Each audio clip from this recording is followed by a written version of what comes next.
Esperamos que se conecte alguien más, ¿no?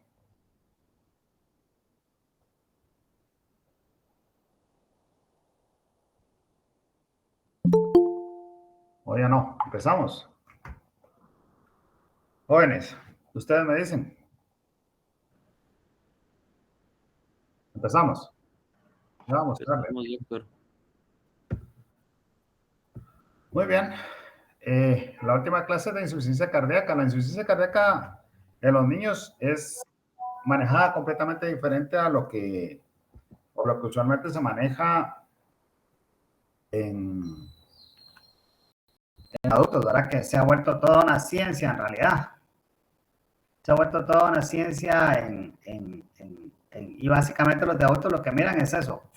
Falla cardíaca, hipertensión arterial y infartos agudos del miocardio, ¿verdad? Pero nosotros en niños vamos a darnos cuenta que es completamente diferente. Entonces la definición es la incapacidad del corazón para aumentar el débito en cantidad adecuada a las demandas de los órganos y tejidos. Estamos hablando aquí, obviamente, si estamos hablando de cantidad de débito, aumentar el débito, estamos hablando de la necesidad de oxígeno en los órganos y tejidos, ¿verdad? Y una cosa importante, ¿verdad? Esta es la definición que es en actividad o en reposo, ¿verdad? Esa es la definición de insuficiencia cardíaca. Para hablar de insuficiencia cardíaca tenemos que hablar de gasto cardíaco. ¿Se acuerdan ustedes cuál es la fórmula o qué es lo que da el gasto cardíaco en los niños? Frecuencia cardíaca por volumen sistólico. Volumen sistólico. ¿Alguien da más? Todavía falta, ¿verdad? No es solo volumen sistólico, sino que es, bueno, si es volumen sistólico, te referís a volumen inyectado. ¿Quién habló? Cash. No. ¿Quién dijo volumen sistólico? Yo, doctor Gerardo. Ah, Lalo. Elder, pero sos Elder Gerardo. ¿Por qué me querés confundir? ¿Sos Sí, Elder? Sí. Me querés confundir. El volumen inyectado, ¿verdad? Más que volumen sistólico que tiende a crear confusión. Entonces, frecuencia cardíaca por volumen inyectado. ¿Se acuerdan ustedes del volumen inyectado que lo forma? Por eso es que te decía yo de que el volumen sistólico es muy corto, ¿verdad, Elder? ¿Qué forma el volumen inyectado?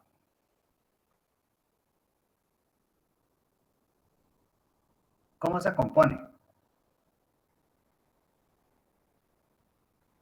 Precarga. No ¿eso? ¿Bien? ¿Precarga?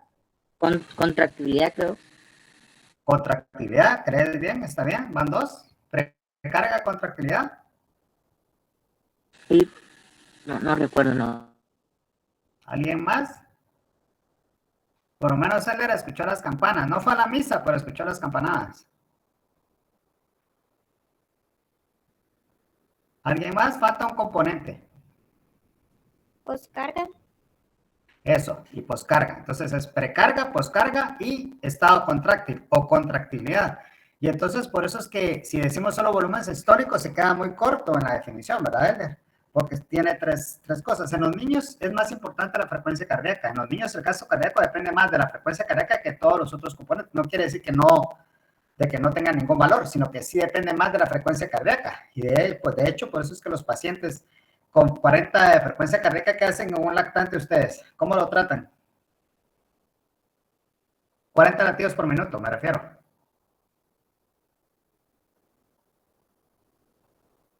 Creo que ahora con las nuevas guías, ustedes que se vienen haciendo el PALS como 2 veces al año lo hacen.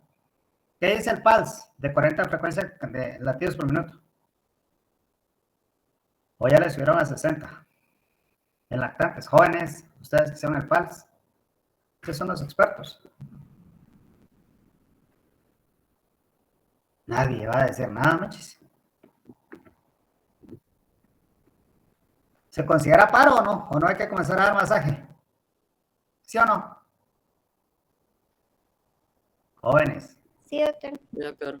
Exacto. Entonces es por eso, porque la frecuencia cardíaca es bien importante, o más importante que en los adultos, ¿verdad? La frecuencia cardíaca en los niños tiene mucho que ver con el caso cardíaco. Necesitamos una buena frecuencia cardíaca y por eso es que ellos tienen frecuencias cardíacas altas. Un recién nacido puede tener 140 en promedio, pero puede tener 200 despierto, y eso no es taquicardia supraventricular, es su frecuencia cardíaca llorando, ¿verdad?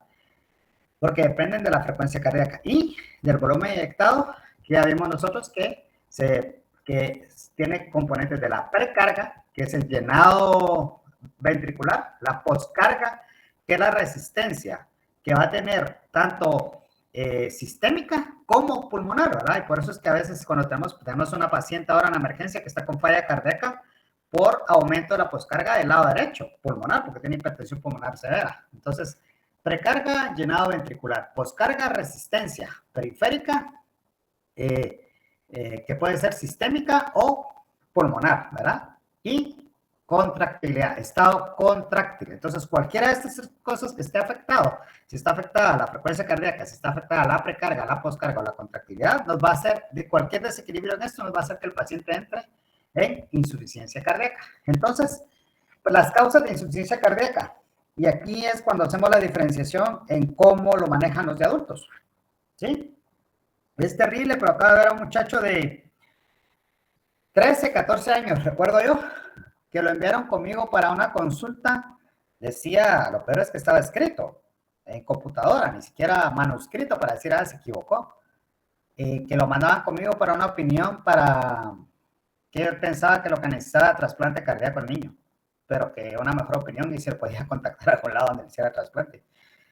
Primero, es una utopía en nuestro país. Segundo, no necesitaba trasplante. El problema es que el niño ya vino medicado con esos nuevos medicamentos que hay para falla cardíaca en adultos, ¿verdad? Tenía Bimá, no sé si alguno lo conoce. Recetado, y el niño estaba peor, más mareado y no sé cuánto. Por supuesto que le quité el tratamiento de falla cardíaca, lo había tratado alguien de adultos, cardiólogo adultos. Y lo que yo pienso que tiene ese chico, le hicimos el eco y si está dilatado, yo creo que es una miocarditis y que se va a recuperar. Entonces le dejé de tratamiento para que se recupere y lo voy a ver en unas 8 o 12 semanas. Pero vean ustedes, lo manejaron como una falla cardíaca, ¿verdad? O sea, porque encontraban dilatado el corazón. Entonces ustedes no tienen que hacer eso, o sea, tienen que saber distinguir esta cosa. Entonces, ¿qué es lo que lo diferencia entre los adultos y los niños en cuanto al tratamiento, el diagnóstico de la falla cardíaca? Que dependiendo del grupo etario, así son las causas.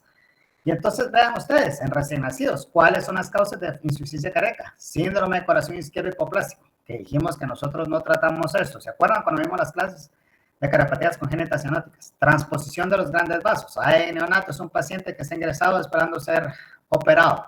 Por supuesto que pueden hacer falla cardíaca. ¿Se acuerdan que dijimos que tiene hiperflujo pulmonar? Por lo tanto, lo que está aumentado ahí, si tiene hiperflujo pulmonar, ¿qué va a hacer?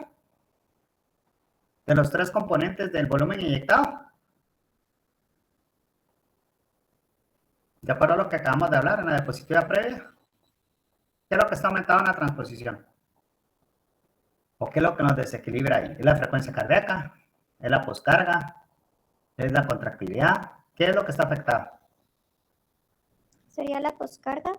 No, tiene aumentada la precarga. Está recibiendo más flujo el pulmón. ¿Sí? Precarga, está aumentada la precarga. La poscarga no está afectada, si no sería terrible. Entonces ahí, por ejemplo, es un caso clásico en el que la precarga es la que nos está afectando. La siguiente, coartación aórtica crítica de recién nacido. No son las coartaciones que diagnosticamos que porque escuchan soplo y están tranquilos, sino que son pacientes que están realmente en falla cardíaca, que existen en el recién nacido. Coartación aórtica crítica. Interrupción del arco aórtico que hemos tenido, ¿verdad? Con Víctor vimos una interrupción del arco aórtico que desafortunadamente falleció, que tenía alguna otra cosa más, recuerdo yo. Entonces, en este caso de coartación, ¿qué es lo que está alterado de las 3 cosas que dijimos que compone el volumen inyectado? ¿El estado contráctil? La poscarga. ¿O qué es lo que está? Por supuesto que después sí puede estar afectado el estado contráctil cuando veamos lo que pasa con los mecanismos de compensación. ¿Qué es lo que está aumentado acá? Poscarga. La poscarga, porque tenemos una obstrucción de la aorta. ¿Se dan cuenta cómo sí sirve saber la fisiopatología? En el retorno venoso anómalo pulmonar total, también esto. Acuérdense que estamos hablando de causas de insuficiencia cardíaca en recién nacidos. En el retorno venoso anómalo pulmonar total, ¿qué es lo que está desequilibrado o aumentado? ¿Precarga, poscarga o estado contráctil? Precarga. Precarga siempre, ¿verdad? Todo el flujo va hacia los pulmones. Ductus arterioso persistente grande. ¿Qué está afectado? Precarga nuevamente. Entonces, se dan cuenta que sí es importante, si nosotros sabemos la fisiopatología de la insuficiencia cardíaca, vamos a saber cómo tratar a nuestros pacientes. Entonces, estas son las causas de insuficiencia cardíaca. En resumen de los recién nacidos, puede ser que cuando ustedes reciben los textos metan algún otro más diagnóstico, pero básicamente estos son, ¿verdad? Síndrome de corazón isquémico hipoplásico, transposición, coartación aórtica crítica, interrupción del arco aórtico, retorno venoso no pulmonar y ductus arterioso persistente, ¿verdad? Las 6 veces no hacen falla en recién nacidos, ¿sí? Nunca. Las presiones están voladas y los pacientes no hacen falla, hasta 2 semanas después cuando baja la resistencia vascular pulmonar. Y estas son en cuanto a cardiopatías congénitas, pero existen otras causas. Y vean ustedes, hipoxemia y alteraciones metabólicas. ¿Sí? Entonces, estos pacientes que no tengan problemas congénitos o cardiopatías congénitas pueden tener otras causas, como la hipoxemia y alteraciones metabólicas. La hipoxemia se les da fácilmente problemas pulmonares, asfixia perinatal y alteraciones metabólicas, pues ustedes saben que hipoglicemia es de las principales que nos puede dar en recién nacidos. Entonces son causas de insuficiencia cardíaca en recién nacidos. Les muestro aquí un síndrome de corazón izquierdo hipoplásico. ¿Cómo no va a estar en fallo esto? Si vean ustedes, tenemos un ventrículo izquierdo pequeñito, una aurícula izquierda pequeñita, puede tener estenosis o pseudoestenosis mitral. En este caso existe atresia aórtica con una hipoplasia a la aorta ascendente. Por lo tanto, el flujo depende de que este ventrículo tenga presión sistémica para que a través del ductus vaya todo el flujo sistémico desoxigenado. Tienen una CIA pequeñita o foramen oval, básicamente, que habría que hacer un Rashkin, ¿verdad? ¿Cómo no van a estar en falla cardíaca sus pacientes? ¿Verdad? En este caso, pueden tener aumento, obviamente, la postcarga, porque no pasa absolutamente nada, y la precarga también, ¿verdad? Y un ventrículo derecho que no está diseñado para llevar la carga sistémica también va a fallar. La transfusión de grandes arterias, que les mostré también a ustedes, y aquí básicamente lo que va a estar aumentado es la precarga y por supuesto van a tener también hipoxemia, ¿se acuerdan? Hipoxemia y precarga, y vimos que una de las causas es hipoxemia, aunque no sea cardiopatia congénita, ¿verdad? Conexión venosa autónoma pulmonar total, esta es la supracardíaca, que es la más frecuente, hay 4 tipos, supra, intra, infra y mixta, en ese orden, 1, 2, 3 y 4. Si ustedes ven, aquí tenemos una comunicación interauricular, aquí está la aurícula derecha, las venas pulmonares van, las derechas y las izquierdas, hasta esta estructura roja que está atrás, que se llama conducto colector, y sube por la vena emisario, nuevamente a la vena innominada, y vuelve a la sangre ya oxigenada a la sangre sistémica desoxigenada, ¿verdad? El retorno venoso sistémico desoxigenado. Por lo tanto, todo va a estar desoxigenado. Nuevamente aquí, aumento de la precarga y también hipoxemia. Ahora estos pacientes van a estar muy hipoxémicos. Atresia pulmonar con septum intacto. Estos pacientes se ponen muy mal. Aumento de la poscarga y tenemos un ventrículo derecho que básicamente cuando es septum intraventricular intacto, en cualquier parte del mundo, 50% de mortalidad, se nos pueden poner muy mal y la verdad es que no hay medicamento que los haga hacer bien. Los quedaría hacer bien una fístula de Blay-Rothaus y si uno quiere llevarlo a una reparación paliativa después. Ductus arterioso persistente, ¿verdad? Que eso solo si es grande puede llevarnos a falla cardíaca con dilatación de cámaras cardíacas izquierdas. Usualmente esto es ya hacia la segunda semana de vida. Acabamos de ver un pequeño la semana pasada que tenía dilatación de cámaras cardíacas izquierdas con un ductus grande que lo mandamos a unicar, ¿verdad? Entonces, es después de las 2 semanas. También puede hacer, una vez que ya está dilatado el ventrículo izquierdo, un poquito de tiraje, ese paciente hasta falla. Esto, la ventaja que tiene es completamente curable, ¿verdad? Una vez que se cierra el ductus arterioso. Coartación de la aorta, que vimos que obviamente lo que va a estar aumentado es la postcarga. Cuando es crítico, el ventrículo izquierdo está en muy malas condiciones, ¿verdad?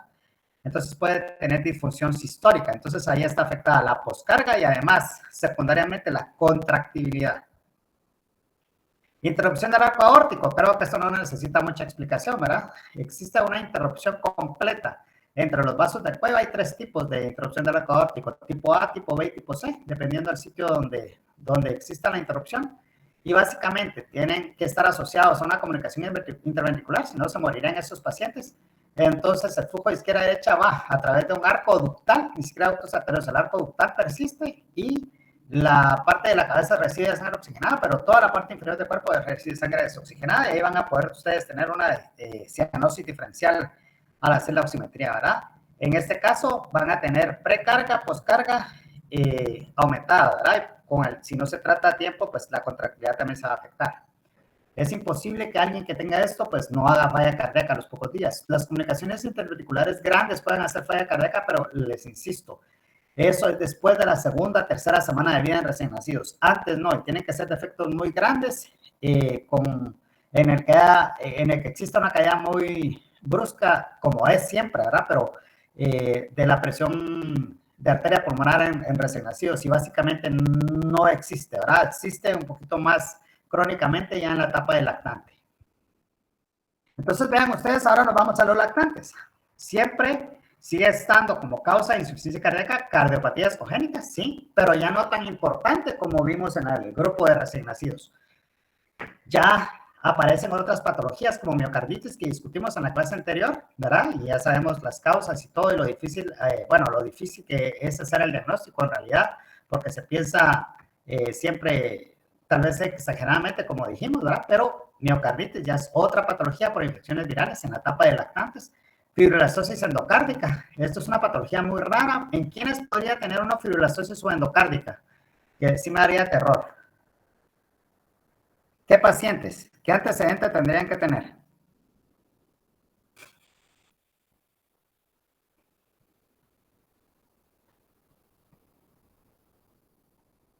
Los que están en neonatos son como 4. ¿Cuántos son? 7.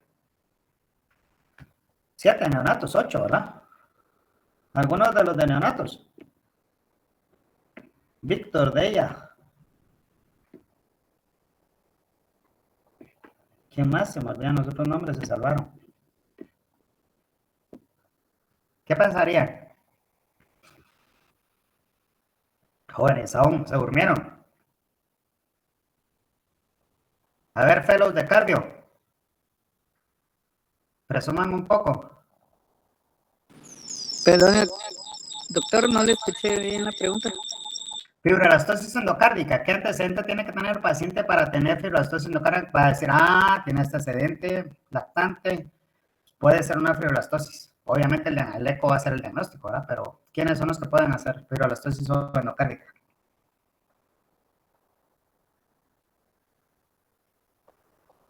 Los hijos de madre diabética, ¿verdad? Si ustedes tienen un hijo de madre diabética que está con falla, puede tener fibrilación endocárdica, que realmente es el terror que le da uno a los hijos de madre diabética, no la hipertrofia esa que todos buscan y que quieren que les hagamos saco todos en neonatos, ¿verdad? Que va a involucionar solita después de los 6 meses. Hay muchísimos estudios donde les han hecho a estos pacientes seco al nacimiento, los hijos de madre diabética. Primero no lo tienen todos, pero lo que tienen involuciona después del 6º mes sin ningún tipo de tratamiento. Yo por lo menos no los trato, ¿verdad? Hay gente que les gusta utilizar beta bloqueadores, pero en realidad los estudios dicen que involuciona. Pero los hijos de madre diabética, si tienen fibrinostosis endocárdica, estamos fritos, ¿verdad? Porque estos pacientes se comportan después como miocardiopatía dilatada y no hay nada que hacerles en realidad, ¿verdad? Entonces, esto es en lactantes, ¿verdad? Y la cuarta, vean aquí, ya entraron, aparte de las cardiopatías congénitas, otras patologías, miocarditis, fibrinostosis endocárdica, arritmias.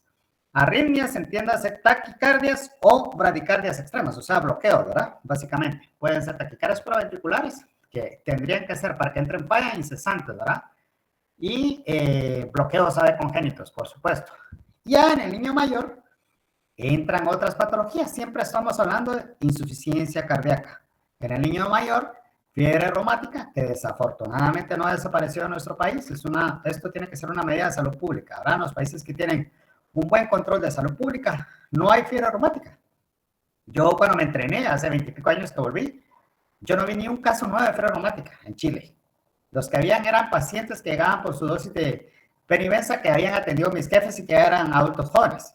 Pero yo no vi ningún caso de fiebre reumática. Vine aquí a Guatemala y sí hay. De hecho, recuerdo bien, pacientito de Jutiapa, de una aldea de Jutiapa, que tuvo que hacerse el cambio valvular mitral y aórtico, porque entró en falla cardíaca, casi se nos muere, estuvo en intensivo, después en intermedio, volvió a intensivo, hasta que finalmente se logró controlar. Estaba muy, muy inflamado, y una vez que se trató el proceso inflamatorio, como a las 6, 8 semanas hubo que operarlo y tiene su válvula mecánica, aórtica y pulmonar ahora, ¿verdad?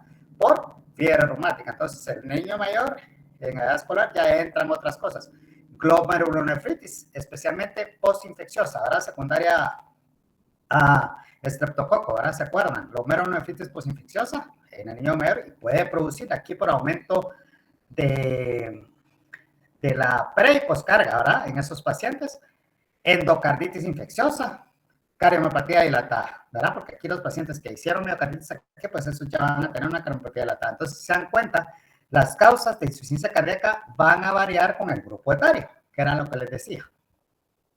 Pueden aparecer otras cuando lean. Me pueden decir, mire, doctora, encontré un artículo que dice que este también. Ok, está bien, pero estas son las básicas y lo que se ha visto, las que más se ha visto que están involucradas en pacientes con falla cardíaca.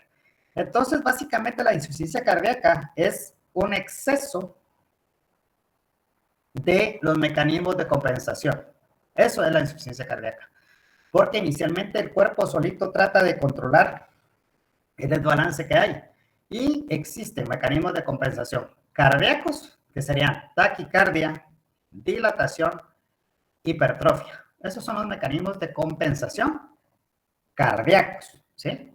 Y existen los mecanismos de compensación extracardíacos, que son los más difíciles de manejar y son los que nosotros, o sea, si controlamos los extracardíacos, vamos a poder controlar los cardíacos, pero si son diferentes los mecanismos de compensación cardíacos que los extracardíacos. Entonces, en los extracardíacos, ¿qué tenemos? Aumento del tono simpático, ¿verdad? Pacientes sudorosos, taquicárdicos, sudorosos al alimentarse, taquicárdicos, ¿verdad?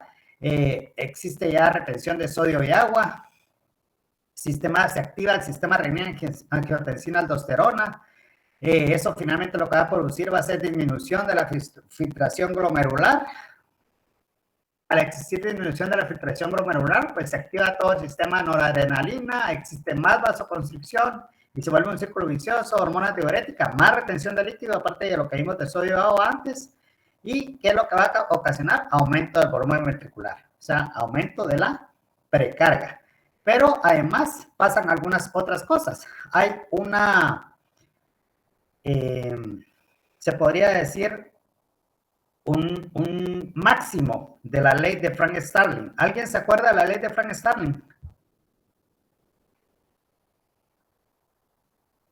Esto es mecanismos de acción, mecanismos de compensación extracardíacos. ¿Ustedes se acuerdan qué dice la ley de Frank Starling? Esto es de... Mencionaba que a mayor volumen las fibras van a aumentar su longitud y por lo tanto aumenta la contractibilidad. Más o menos. Elder, otra vez, ¿verdad? Elder, no. No, Luis. Huecho, yo no los conozco muchos. Perdón. Luis Carlos, Cash. ¿O no? Otro Luis.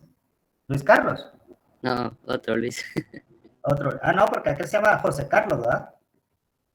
Ya, perdón, Huicho, ya te ubiqué. Igual, ¿verdad? Estás igual que Elder. Escuchaste las campanas, pero no fuiste a la misa. Más o menos. ¿Quién se sabe la ley de Frank Starling? Acuérdense que las leyes, las definiciones, los conceptos, no los podemos cambiar. Porque si no sería terrible. ¿Qué dice la ley de Frank Starling? Está en lo que dijiste, Luis, pero no es eso la ley es ta. ¿Qué dice?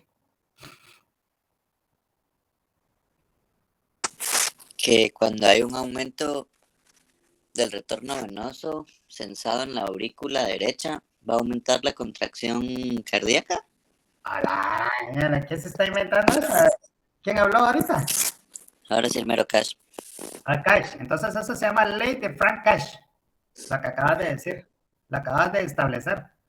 Ya te metiste vos con la aurícula derecha y no sé qué. No, hombre. Es bien sencilla. A mayor distensibilidad de la fibra, mayor va a ser la contracción siguiente, ¿sí? Entonces se va extendiendo, pero tiene un mecanismo de tope, como los elásticos que tienen en las pijamas, todos, ¿verdad? Y que después que se va dando, y al principio los deja marcados, después se va estirando hasta que se les caen las pijamas. Más o menos eso pasa con la fibra cardíaca. La fibra cardíaca tiene un tope. Llega un momento en el que a mayor distensión de la fibra, mejor contractilidad del siguiente latido. Pero llega un momento en el que topa eso. Se estira tanto la fibra que entonces lo que va a haber es aumento del retorno venoso. Ya la contractilidad siguiente ya no es efectiva y se encharcan los pulmones. Entonces, aparte de que pasa todo esto hormonal y todo lo que ya dijimos, pasa esto de la ley de Frank-Starling que llega a su tope y hay aumento del retorno venoso, que ya aquí ya tenía aumento del volumen ventricular. Entonces, ese paciente va a estar encharcado y va a parar con edema agudo del pulmón, ¿sí o no? ¿Estamos? Entonces, ya vimos causas de compensación cardíacas, extracardíacas. Todo eso que ya vimos fisiopatológicamente nos va a llevar a que el paciente tenga disnea, taquicardia. Por supuesto que pulmonarmente van a escuchar crepito, se puede comportar perfectamente con un edema agudo del pulmón. Taquicardia, que ya dijimos que es un mecanismo de compensación, ¿qué? ¿Cardíaco o extracardíaco? Cardíaco. Cardíaco. Ritmo de galope. ¿Alguien sabe la definición de ritmo de galope? Yo se las dije cuando vimos soplo.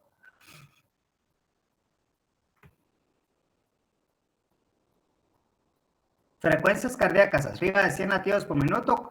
Ritmo cardíaco en 3 tiempos con frecuencias cardíacas arriba de 100 latidos por minuto. Esto fue lo que se definió en adultos. Nosotros en niños estamos fritos porque nuestros niños tienen más de 100 latidos por minuto. Entonces tenemos que ser cuidadosos en cuanto a eso. Pero sí podemos escuchar ritmo cardíaco en 3 tiempos, lo que se llama ritmo de galope, ¿sí? Obviamente tienen que tener taquicardia, ¿sí? Hepatomegalia, que es otra cosa importante. Los que han pasado en clínica conmigo, bueno, que son los R3, ven que yo siempre palpo pulso, hígado y después ausculto al niño. Bueno, y palpo el tórax también. Hepatomegalia, cardiomegalia, por supuesto. ¿La cardiomegalia se puede hacer desde el punto de vista clínico o no? Sin rayos X.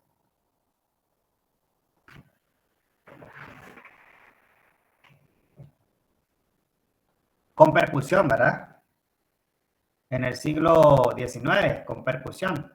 Se puede hacer, uno percute y se va a dar cuenta que si está ganando el corazón, lo podría hacer. Que no lo hagamos no quiere decir que no se pueda hacerlo, pero sí podría uno hacer diagnóstico de cardiomegalia con percusión. Por supuesto que vamos a tener rayos X de tórax y eso nos va a dar la ayuda diagnóstica, ¿verdad? Signos, pero como estamos hablando de clínica, por eso es importante que es por percusión.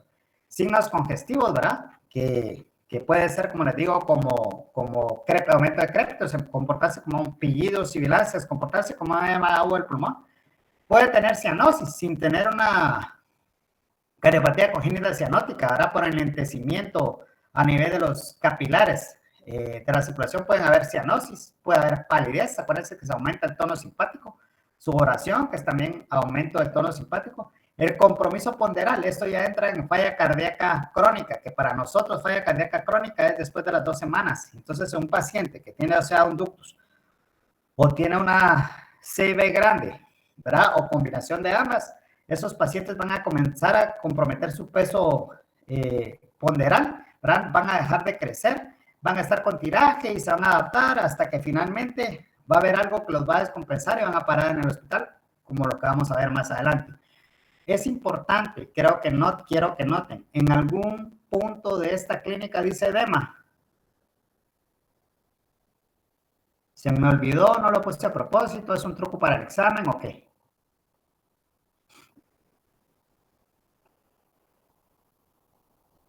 No tienen edema, básicamente, ¿verdad? Es muy raro que tengan edema. Sí, pueden tener, pero es muy raro que tengan edema, ¿de acuerdo? Los pacientes con falla cardíaca.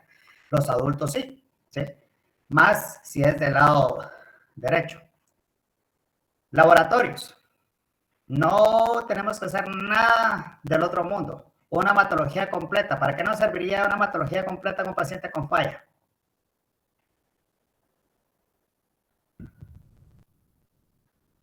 Para nada. Tal vez ver hemoglobina. Tal vez no, exactamente eso, ¿verdad? Hemoglobinas menores de 5 puede hacerse falla cardíaca de gasto alto, así se llama. Insuficiencia cardíaca, pero tiene que ser con hemoglobinas por lo menos menores de 5, que son menos de 15 hematocrito, ¿verdad? No como hacen en la emergencia que llegan con 7, 8 y los transfunden. Ahí tiene soplo por la anemia. Acabamos de ver uno también la semana pasada y lo que tenía era un ductus enorme que hay que operar. O sea, lo transfundieron y obviamente no se quitó el soplo y por eso nos llamaron, pero eso no está mal manejado. Entonces, hemograma para ver si tiene un proceso infeccioso, por supuesto, ¿verdad? Acuérdense que dijimos que en los niños grandecitos puede haber también infecciones, ¿verdad? Puede haber miocarditis, endocarditis, entonces nos sirve para ver el recuento de glóbulos blancos, el diferencial, hemoglobina, por supuesto que es bien importante, plaquetas también, glicemia, ¿verdad? Por los pacientes estos más en pequeños, ¿verdad? Por lo metabólico que los puede meter, a que pueden hacer hipoglicemias y eso nos mete en falla cardíaca, gases arteriales, por supuesto, ¿verdad? Para ver con qué nos estamos enfrentando. Electrolitos, ¿verdad? Que incluye calcio, porque no hacen calcio, que algunos lo hacen en los gases arteriales, pero sí es importante el calcio sérico, ¿verdad? Entonces, en electrolitos plasmáticos, que incluye calcio, para nosotros va a ser importante el calcio para el tratamiento de la falla cardíaca, rayos X de tórax, presión arterial, PA y lateral, perdón, presión arterial, ¿verdad? PA y lateral, idealmente PA, en los niños es difícil porque se los toman acostados, entonces es en AP. ¿Qué diferencia tiene si se hace PA o AP? ¿Tiene alguna importancia? ¿Por qué lo colocamos acá? ¿O no importa? AP o PA. La magnificación de la silueta cardíaca. Exactamente. Cuando uno toma las placas en AP acostados, magnifica mucho la silueta cardíaca y es por eso que nos tenemos un montón de consultas por cardiomegalia en el hospital y realmente cuando hacemos el eco las cámaras cardíacas están normales, ¿verdad? En el 98% de los casos, básicamente. Es precisamente por eso que se pide una radiografía de tórax PA, lo que se llamaba antes una teleradiografía, que ahora ya no se hace, ¿verdad? Lateral, siempre, ¿verdad? Para saber si es cámaras cardíacas derechas o izquierdas las que están, la lateral siempre nos va a ayudar. Electrocardiograma, porque vimos que pueden tener arritmias, taqui o bradi, ¿verdad? Y el ecocardiograma, pero nuevamente miren hasta dónde aparece el ecocardiograma. ¿En el hospital lo hacemos así o lo hacemos al revés? La mayoría de las veces, pues. ¿Cómo lo hacemos? ¿O cómo lo hacen? Digan, hombre, sin pena. De todas maneras, esto solo queda grabado para la posteridad.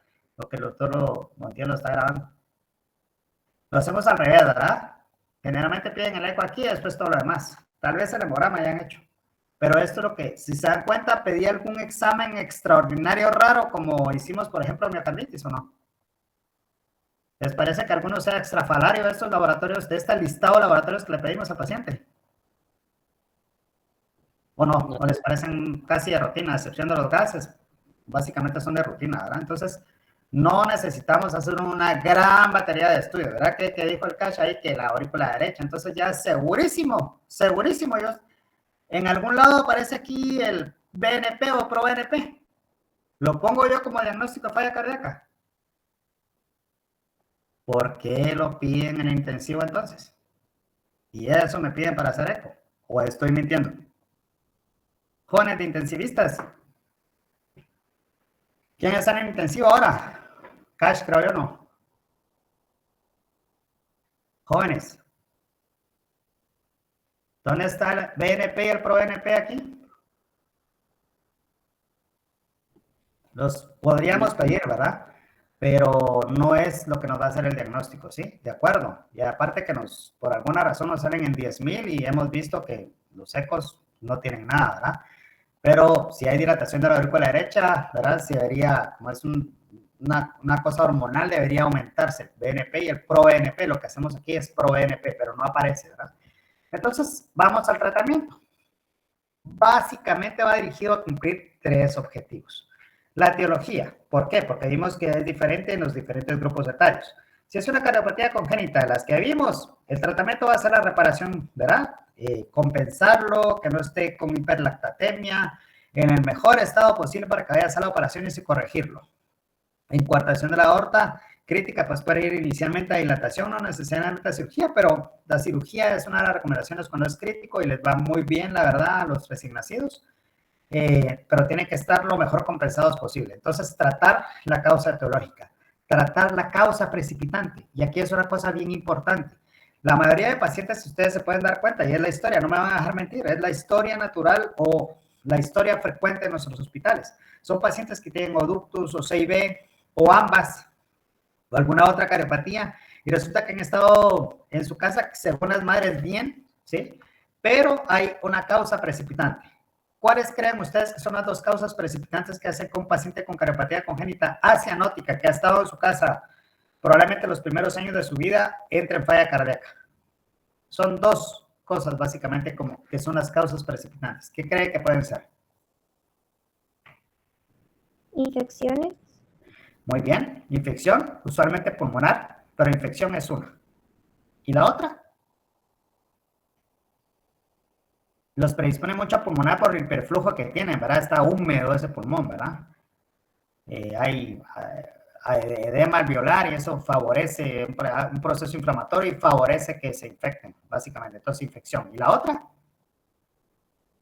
Son dos, hay muchas, pero básicamente esas son, y es lo que les digo, no me van a dejar mentir, eso es lo que pasa, lo que vemos en el hospital, no les estoy inventando ninguna cosa.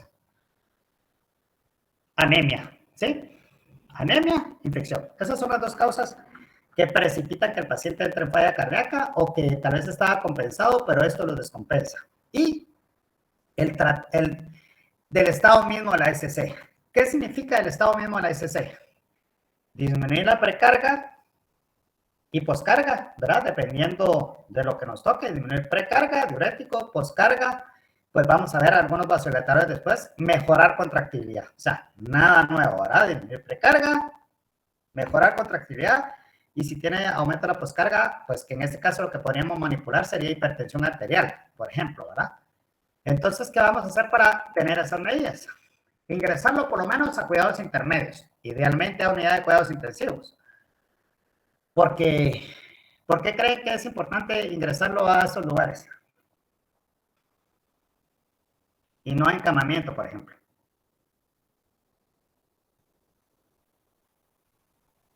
¿Por qué dirían ustedes?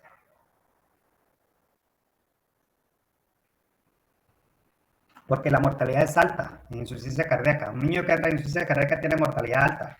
Entonces es importante ingresarlo ahí, ¿verdad? Restricción de líquidos en el recién nacido y lactante. ¿Se acuerdan que lo que hacemos es disminuir restricción de líquidos, que ya se calcula ni siquiera ARB, ¿verdad?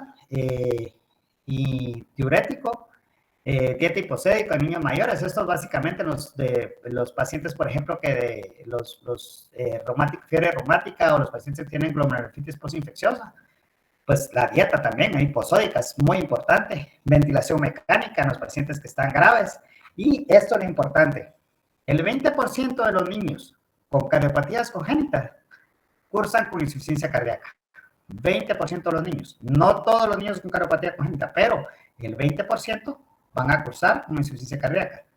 90% de esos lo va a hacer en el primer año de vida, ¿verdad? Que es lo que estamos hablando. ¿Se acuerdan que recién nacido y lactante era peor los diagnósticos ahí? 90% hace falla cardíaca en el primer año de vida. Mortalidad, en general, es del 50%. Entonces, esos pacientes los tenemos que ingresar a intensivo. Un paciente con un diagnóstico de falla cardíaca tiene que estar en intensivo, porque la mortalidad es 50% en general. Y vean cómo aumenta en recién nacidos, porque obviamente por las causas que vimos, ¿verdad? ¿Se acuerdan? Que eran un hipoplásico izquierdo. Pero en recién nacido la mortalidad aumenta hasta 85%. Entonces, falla cardíaca es un tema que nos tiene que preocupar y que tenemos que aprender a tratar y tratarlo bien. Medidas generales.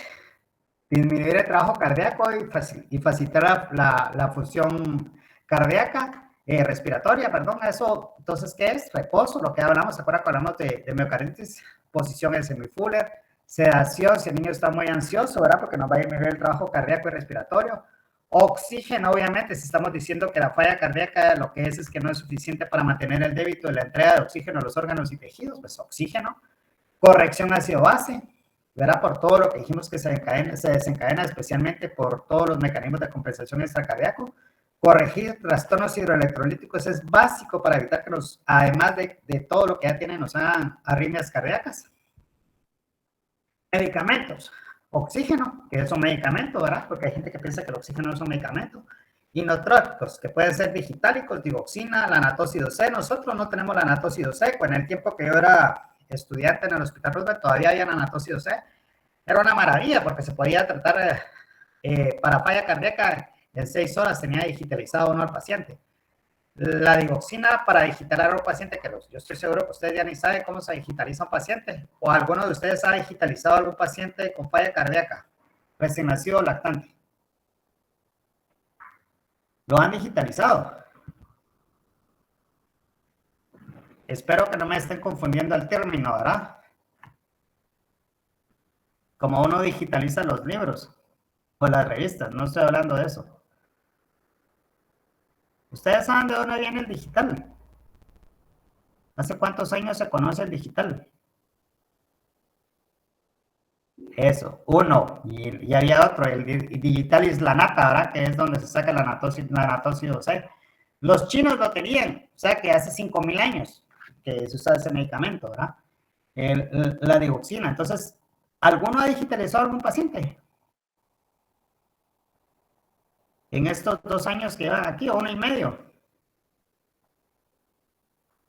Nadie. Ya no lo hacen. Nosotros en nuestra residencia nos tocaba digitalizar porque no teníamos mucho acceso a muchos medicamentos como se tiene ahora las aminas, ¿verdad? Se habían, pero no tanto. Entonces nos iba bien digitalizando a los pacientes.